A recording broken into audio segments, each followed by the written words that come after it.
In this video, we'll see how to make an amazing, very versatile biryani masala, using which you can make your veg biryani or chicken biryani or any other non-veg biryani. Let's get started.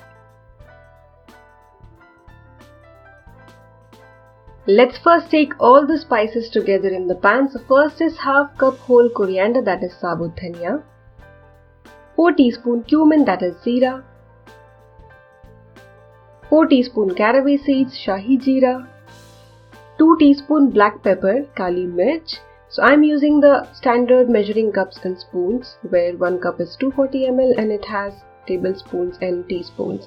So 1 mace and then 2 star anise, that is Chakra Phool, 7 to 8 green cardamom, that is Chhoti Ilaichi, 4 small or 2 big black cardamom, that is Badi Ilaichi, 4-inch cinnamon, that is Dalchini, 20 cloves, that is Laung,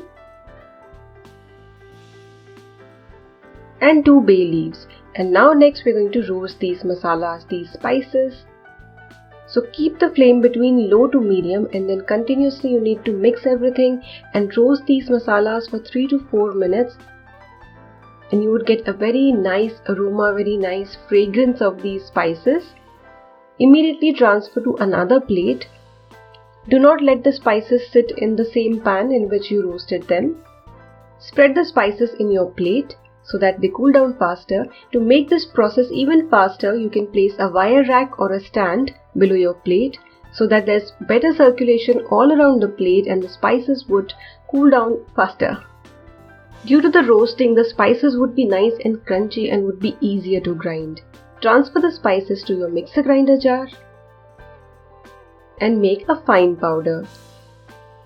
If your mixer grinder jar starts heating up, you can stop and then again start. So you can give it a break of few seconds and then powder the spices. So this is what it should look like. It smells amazing, and the biryani which you make using this spice mix turns out amazing. You can check out my chicken biryani recipe. I've used the same masala in that recipe. You can use this for veg biryani as well, so it's not restricted to chicken or non-veg biryani. You can store this masala in an airtight container and it would last good up to 3 to 4 months without even refrigerating. To make 1 kg biryani, that is your rice plus vegetable or chicken, you would need 1.5 to 2 tablespoons of this spice mix. You would have to additionally add red chili powder and green chili, as per your taste and as per the recipe. Give this recipe a try and enjoy.